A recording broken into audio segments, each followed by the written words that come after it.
서양의 격언 중에는 역사는 반복된다라는 말이 있습니다. 이것은 시간이 분명 흐르고 있지만 그 흐름이 언뜻 되풀이되는 것처럼 보이거나 혹은 뒷걸음질 치거나 심지어는 거꾸로 흐르듯이 사건들이 계속해서 반복되어지는 모습을 보고 역사는 반복된다라는 말을 하게 되는 겁니다. 그런데 이러한 말이 어울릴 만한 일이 이스라엘의 역사 가운데도 일어나는 것을 우리는 오늘 보게 되는 것 같습니다. 반복되는 일들이 좋은 일들이어서 하나님께 더욱 은혜를 받는 모습, 하나님의 축복을 받는 모습이라면 그게 더욱더 좋겠지만 어쩐지 이스라엘의 모습은 계속해서 안 좋은 일들만 반복되는 것처럼 보인다는 것이죠. 이미 이스라엘은 오늘 본문에서도 언급하지만 가데스 바네아에서 한 차례 걸림돌에 걸려 넘어진 경험이 있었습니다. 가데스 바네아에서 일어났던 일이 무엇입니까? 출애굽한 지 1년쯤 되었을 때 가나안 땅으로 그들은 12명의 정탐꾼을 보내게 되었습니다. 그리고 그 12명의 정탐꾼들은 40여일 동안 가나안 땅을 정탐하고 돌아오게 되죠. 그런데 12명의 정탐꾼들이 돌아와서 하는 것이 그 중에서 10명은 부정적인 이야기들을 쏟아놓게 된다라는 겁니다. 우리는 가나안 족속에 비하면 메뚜기 떼에 불과하다. 우리는 결코 저들과 싸워서 이길 수 없다. 하나님께서 분명 약속하셨던 그 땅이지만 그 땅은 우리가 차지할 수 있는 땅이 아니다. 등등 말입니다. 결국 여호수아와 갈렙을 제외한 이 10여 명의 사람들 때문에 이스라엘 백성들은 가나안 땅을 포기하고 애굽으로 돌아가려고까지 하게 됩니다. 자신들에게 희망이 남아있지 않았다라는 자포자기 때문이었고요. 이곳까지 고생하게 만든 모세와 하나님에 대한 원망이 담긴 그들의 결정이었습니다.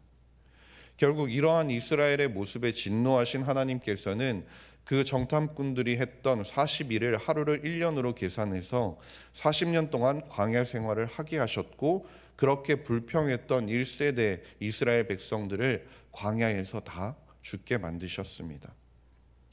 그리고 나서 그 일이 있은 후 이스라엘 백성들은 40여 년의 광야 생활을 하게 되었고, 이제 천신만고 끝에 광야 생활을 거의 마무리하는 단계 가운데 접어들었던 것입니다. 이제 이스라엘 백성들은 눈앞에 하나님께서 약속하셨던 가나안 땅을 두고 이제 들어갈 채비를 하고 있는 와중이었다라는 거죠. 그런데 이때 르우벤 자손과 갓 자손이 갑자기 나오더니 자신들의 요단 동편에 머물 것을 요구하기 시작한 것입니다. 1절 말씀인데요. 르우벤 자손과 갓 자손은 심히 많은 가축대를 가졌더라.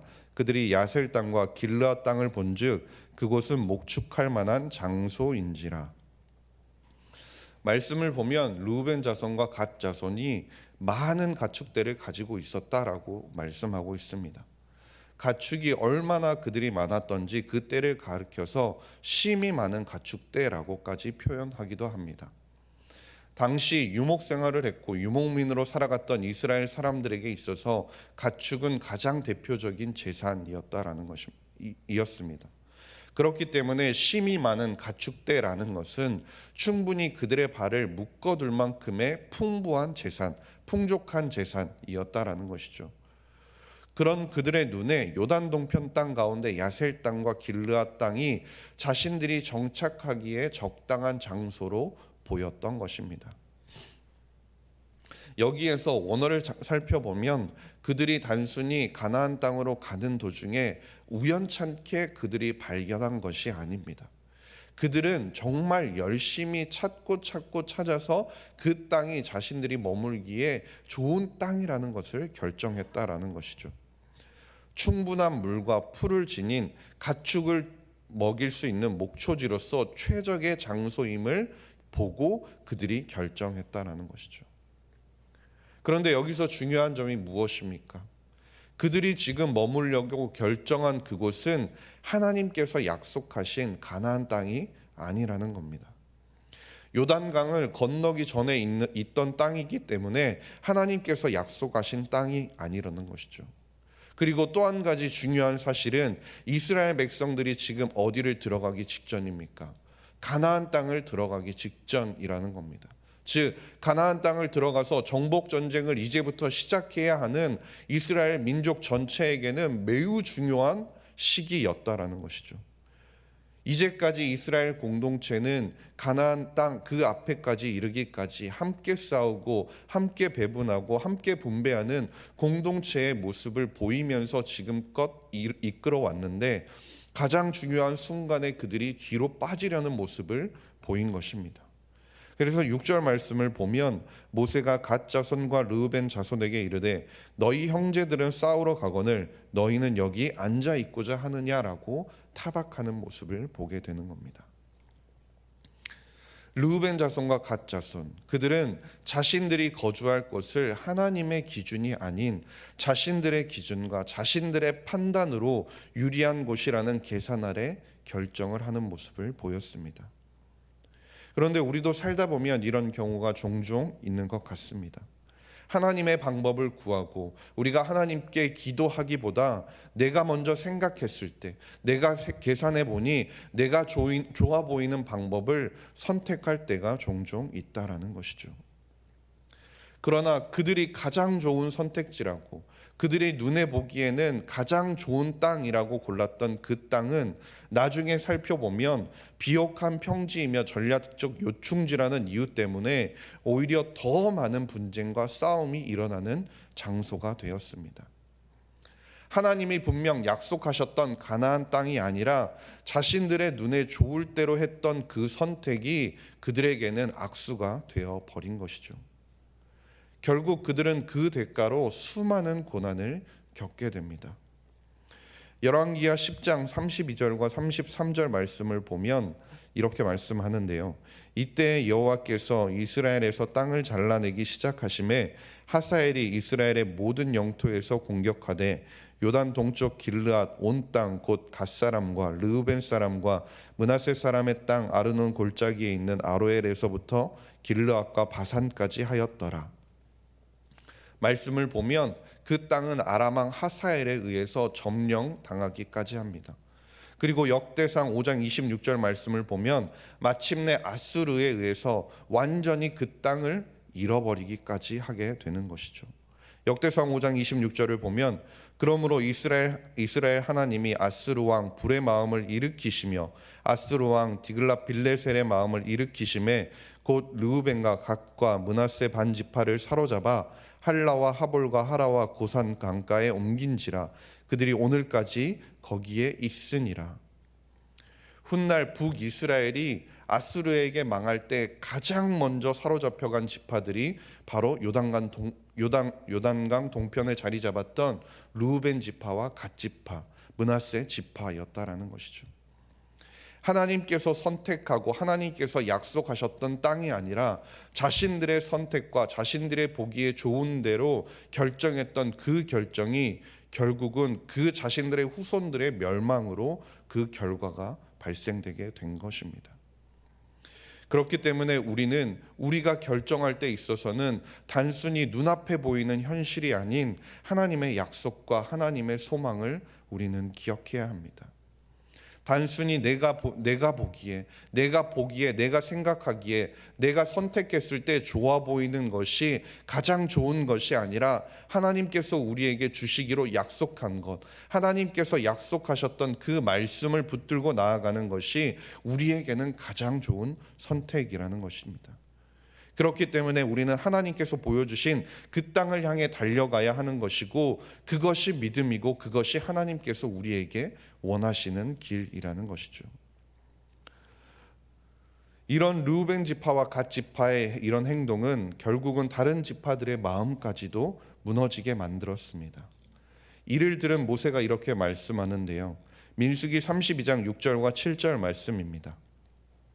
모세가 갓 자손과 르우벤 자손에게 이르되 너희 형제들은 싸우러 가거늘 너희는 여기 앉아 있고자 하느냐. 너희가 어찌하여 이스라엘 자손에게 낙심하게 하여서 여호와께서 그들에게 주신 땅으로 건너갈 수 없게 하려느냐.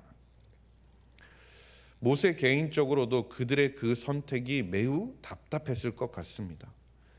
왜냐하면 지금까지 그 요단강을 건너서 가나안 땅으로 가기 위해 광야에서 허송세월해야 했던 세월이 40년이었습니다. 그렇게 가고자 하지만, 그리고 가고 싶지만 모세는 가고 싶어도 요단강을 건너지 못하는 상황이었습니다. 그런데 르우벤 자손과 갓 자손은 자신들은 가나안에 들어가지 않고 그냥 여기 있게 해달라고 말하는 겁니다. 르우벤 자손과 갓 자손이 가나안에 들어가지도 않고 정착을 해버리면 지금 이스라엘의 군사력이 어쩌면 현저하게 약해지는 상황이었습니다. 자칫 잘못하면 가데스 바네아에서 선포되었던 하나님의 징벌이 다시 한번 그들에게 선포될지도 임할지도 모르는 상황이라는 것이죠. 출애굽 1세대가 40년에 걸쳐 광야를 유랑하게 된 까닭이 어디에 있었습니까? 이 기간 동안 1세대는 광야에서 다 죽었고 그 다음 세대가 약속의 땅에 들어가게 되었는데 그 이유가 무엇이었습니까? 그들은 하나님의 말씀보다 10명의 정탐꾼들의 말을 더 주목하고 따랐기 때문입니다. 그런데 40년 전과 마찬가지로 지금 르우벤 지파와 갓 지파는 자신들의 소유를 바라보면서, 자신들의 현실을 바라보면서 약속의 땅을 보지 못하고 있는 것입니다. 하나님의 약속도 보지 못하고 하나님의 사명도 보지 못하고 정말 봐야 할 것을 보지 못하고 자신들이 가지고 있는 걸 바라보니 탐욕에 눈이 멀어서 여호와 앞에 불신앙의 죄를 범하게 되는 것입니다. 우리가 진정 바라봐야 할 것은 무엇입니까? 우리가 힘써 쫓아야 할 것이 무엇입니까? 역대하 20장 20절 말씀에서 유다와 예루살렘 주민들아 내 말을 들을지어다. 너희는 너희 하나님 여호와를 신뢰하라. 그리하면 견고히 서리라. 그의 선지자들을 신뢰하라. 그리하면 형통하리라 말씀하십니다. 우리는 사람들의 말이나 사람들의 생각이 아니라 하나님의 말씀을 따라야 하는 것입니다. 그러나 르우벤 자손과 갓 자손은 하나님이 아닌 자신들이 가지고 있는 가축 위주로 생각하고 판단하였습니다. 이들이 붙들어야 할 것은 하나님의 약속임에도 불구하고 그들은 눈에 보이는 것을 붙잡은 것입니다. 우리가 기억해야 할 것은 우리는 우리가 보고 우리가 듣고 우리가 품고 말한 대로 결국은 생각하고 살아가게 된다는 것입니다. 우리가 선한 것을 보면 결국 선한 열매가 맺어집니다. 우리가 악한 것을 들으면 그 악한 것을 들은 대로 악한 열매가 맺어지게 된다는 겁니다. 그러나 하나님의 뜻을 품으면 우리는 거룩한 것으로 열매를 맺게 된다는 것이죠. 우리의 마음의 중심이 어디로 향하고 있는지 우리가 돌아볼 수 있기를 바랍니다. 하나님의 사람들은 이 땅을 살아가면서도 이 땅을 바라보는 것이 아니라, 현실을 바라보는 것이 아니라 지금 내 앞에 내가 쥐고 있는 것들을 바라보는 것이 아니라 하늘의 소망을 품고 살아가는 존재들이라는 것입니다. 거룩한 하나님의 음성을 듣고 하나님께서 원하시는 거룩한 길로 행하는 사람들이 되어야 하는 것입니다. 우리가 지금 어디에 머물기로 선택을 하고 살아갑니까? 어디 직장 가운데, 직업 가운데, 혹은 어떤 사람과 만날 것인가를 우리가 선택하게 됩니다. 혹은 교회에서 우리가 어떤 자리에서 봉사하고 어떤 자리에서 머물 것인지를 우리가 선택하게 된다는 것이죠. 그러나 우리가 단순히 내가 편한 곳, 내가 원하는 곳, 내가 보기에 혹은 다른 사람들이 보기에 좋은 것을 선택하는 것이 아니라 하나님께서 우리를 부르시는 그 소명이 무엇일지를 생각할 수 있기를 간절히 소망합니다. 우리의 삶의 역사를 회고하고 우리의 삶 가운데 하나님께서 역사하셨던 그 삶들을 돌아보고 하나님께서 오늘 하루도 하나님의 함께하심과 하나님의 뜻하심과 계획하심이 무엇인지에 더 관심을 두고 살아가는 우리가 될 수 있기를 간절히 소망합니다. 그래서 하나님의 말씀에 귀 기울이며 하나님의 부르심에 오늘도 순종하며 나아갈 수 있는 모든 성도님들이 될 수 있기를 주님의 이름으로 간절히 소망합니다.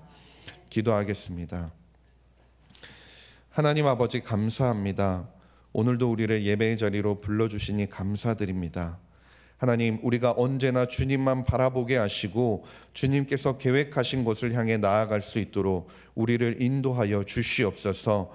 주님의 말씀에 귀 기울이게 하시고 주님의 부르심에 순종할 수 있는 능력과 믿음을 우리에게 더하여 주시옵소서. 감사드리며 모든 말씀 우리 구주 예수 그리스도의 이름으로 기도드렸습니다. 아멘.